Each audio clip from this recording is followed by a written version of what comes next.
ಶ್ರೀ ಗುರುಭ್ಯೋ ನಮಃ. ಪರಮಗುರುಭ್ಯೋ ನಮಃ. ಶ್ರೀಮದಾನಂದತೀರ್ಥ ಭಗವತ್ಪಾದಾಚಾರ್ಯ ಗುರುಭ್ಯೋ ನಮಃ. ಕೃಷ್ಣಂ ವಂದೇ ಜಗದ್ಗುರುಂ ದಾಸವರ್ಯಂ ದಯಾಯುಕ್ತಂ ದೂರೀಕೃತ ದುರಾಶೇಷಂ ಹರಕತಾಮೃತ ಸಾರ ವಕ್ತಾರಂ ಜಗನ್ನಾಥ ಗುರುಂ ಭಜೆ. ಸಕಲ ಯತಿ ದಾಸವರ್ಯರನ್ನ ಶ್ರದ್ಧಾಭಕ್ತಿಗಳಿಂದ ಸ್ಮರಿಸುತ್ತಾ ನಮ್ಮ ಕುಲದೈವವಾದ ಶ್ರೀ ಲಕ್ಷ್ಮೀ ಬಂಡೇರಂಗನಾಥ ಸ್ವಾಮಿಯ ಪಾದಗಳಲ್ಲಿ ಶ್ರದ್ಧಾಭಕ್ತಿಯಿಂದ ನಮಸ್ಕರಿಸುತ್ತಾ ಎಲ್ಲ ಕೇಳುವ ಸಹೃದಯರಿಗೂ ಕೂಡ ವಂದಿಸುತ್ತಾ ಶ್ರೀ ಜಗನ್ನಾಥ ದಾಸಾರ್ಯರಿಂದ ರಚಿತವಾದ ಫಲವಿದು ಬಾಳ್ದುದಕ್ಕೆ ಈ ಕೀರ್ತನೆಯ ನುಡಿಗಳ ಅರ್ಥಚಿಂತನೆಯನ್ನು ಶ್ರೀ ಹರಿವಾಯು ಗುರುಗಳ ಅನುಗ್ರಹದಿಂದ ನೋಡ್ತಾ ಬಂದಿದ್ದೇವೆ. ಇಂದು 15ನೇ ನುಡಿಯ ಅರ್ಥಚಿಂತನೆಯ ಮುಂದುವರಿದ ಭಾಗವನ್ನು ನೋಡಿಕೊಂಡು ಬರೋಣ.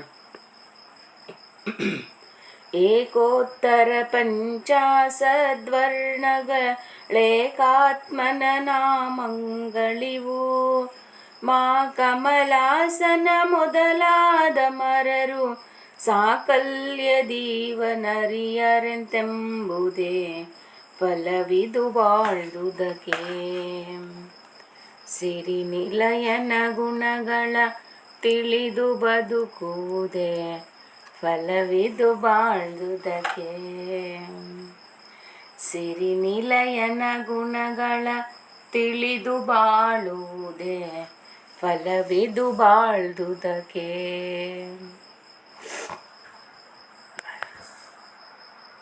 ನಿನ್ನೆ ದಿನ ಏಕೋತ್ತರ ಪಂಚಾಶತ್ ಅಂದರೆ 51 ವರ್ಣಗಳು ಕೂಡ ಭಗವಂತನ ನಾಮಗಳನ್ನೇ ಸೂಚಿಸುತ್ತವೆ, ಹೇಳುತ್ತವೆ ಎನ್ನುವುದನ್ನು ಯಥಾಮತಿಯಾಗಿ ನೋಡಿಕೊಂಡು ಬಂದು ಇಂದು ಮುಂದೇನು ಹೇಳ್ತಿದ್ದಾರೆ ನೋಡೋಣ. ಮಾ ಕಮಲಾಸನ ಮೊದಲಾದ ಅಮರರು. ಮಾ ಅಂದರೆ ಯಾರು? ಇಡೀ ಬ್ರಹ್ಮಾಂಡಕ್ಕೆ ಮಾತೆಯಾಗಿರುವಂತಹ ಜಗನ್ಮಾತೆ ಶ್ರೀ ರಮಾದೇವಿಯರು, ಶ್ರೀ ಮಹಾಲಕ್ಷ್ಮೀ ದೇವಿ. ಶ್ರೀ ಮಹಾಲಕ್ಷ್ಮೀ ದೇವಿಯರು ನಂತರದಲ್ಲಿ ಏನಿದೆ? ಕಮಲಾಸನ, ಕಮಲವನ್ನೇ ಆಸನವನ್ನಾಗಿ ಮಾಡಿಕೊಂಡಿರ್ತಕ್ಕಂಥವರು. ಕಮಲದಲ್ಲಿ ಇರುವಂಥವರು ಯಾರು?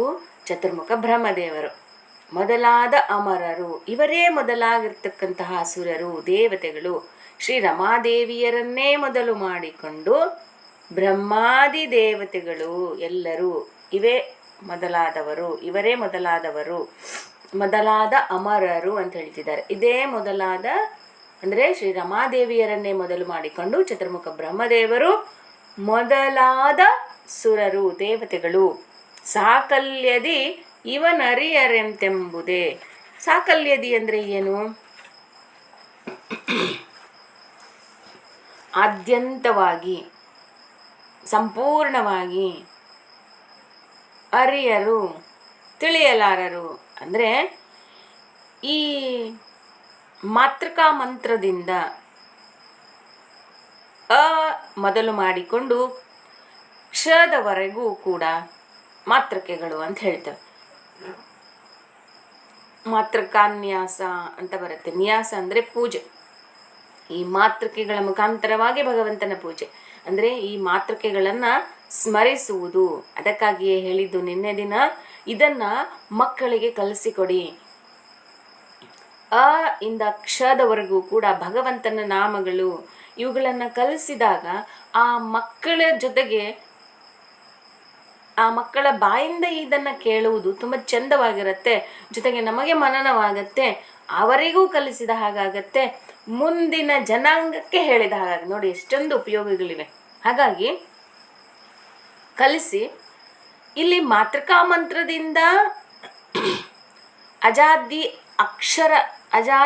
ಅಕ್ಷರ ವಾಚ್ಯನಾಗಿರ್ತಕ್ಕಂತಹ ಪರಮಾತ್ಮನ ಗುಣಗಳು ಶ್ರೀ ರಮಾದೇವಿಯರನ್ನೇ ಮೊದಲು ಮಾಡಿಕೊಂಡು ಬ್ರಹ್ಮಾದಿ ದೇವತೆಗಳು, ಬ್ರಹ್ಮದೇವರು, ರುದ್ರದೇವರು ಇವರೇ ಮೊದಲಾದ ದೇವತೆಗಳು ಸಾಕಲ್ಯದಿ ಆದಿ ಅಂತ್ಯವಾಗಿ ಅರಿಯರು, ತಿಳಿಯಲಾರರು.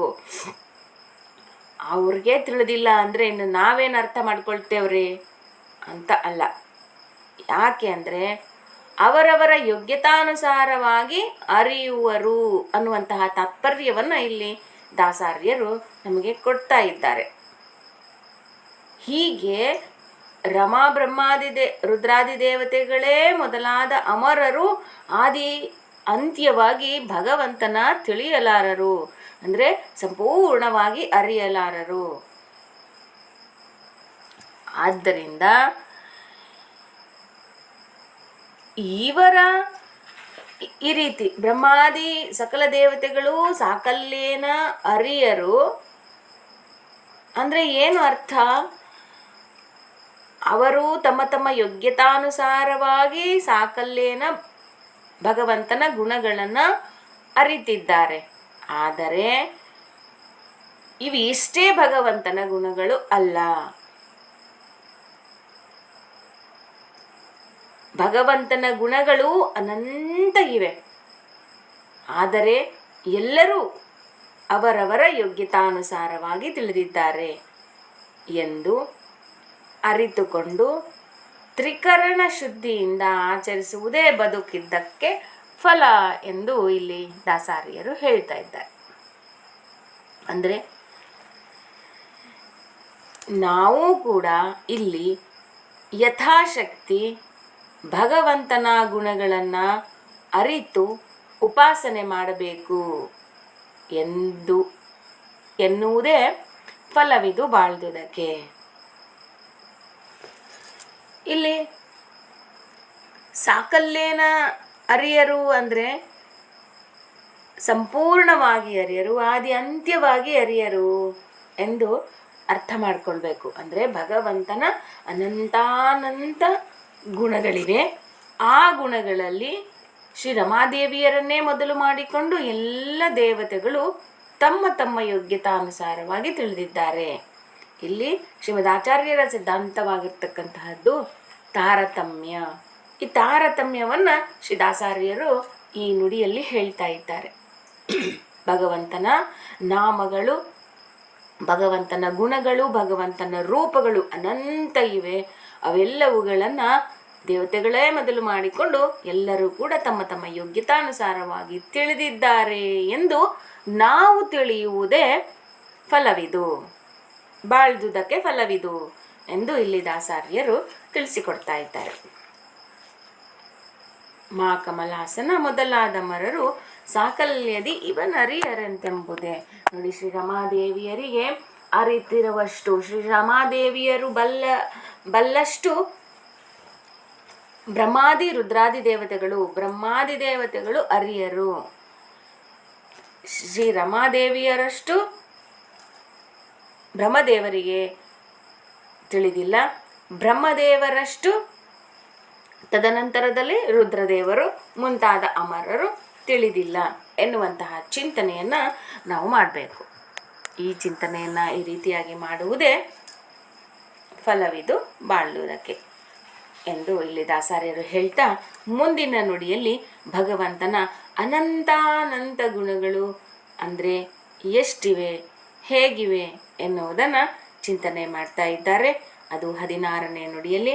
ಅಲ್ಲಿ ಏನು ಹೇಳ್ತಿದ್ದಾರೆ ಎನ್ನುವುದನ್ನು ಯಥಾಮತಿಯಾಗಿ ನೋಡೋಕೆ ನಾಳೆ ಮತ್ತೆ ಬರ್ತೇನೆ, ಮತ್ತೆ ಸಿಗೋಣ ಅಂತ ಹೇಳ್ತಾ ಇಂದಿನ ಈ ಚಿಂತನೆಯನ್ನು ಶ್ರೀ ದಾಸಾರ್ಯರ ಅಂತರ್ಯಾಮಿಯಾಗಿರುವಂತಹ ಶ್ರೀಹರಿಯಲ್ಲಿ ಸಮರ್ಪಣೆಯನ್ನು ಮಾಡ್ತಾ, ಪತಿ ಅಂತರ್ಗತ, ಸಮಸ್ತ ಗುರು ಅಂತರ್ಗತ, ಶ್ರೀ ಭಾರತೀರಮಣ ಮುಖ್ಯ ಪ್ರಾಣಾಂತರ್ಗತ ಶ್ರೀ ಕೃಷ್ಣಾರ್ಪಣಮಸ್ತು. ನಂದೇನದು ಸ್ವಾಮಿ, ಸಕಲವೂ ನಿಮ್ಮದೇ. ನಾಹಂ ಕರ್ತ ಹರಿಕರ್ತ ಹರೇ ಶ್ರೀನಿವಾಸ.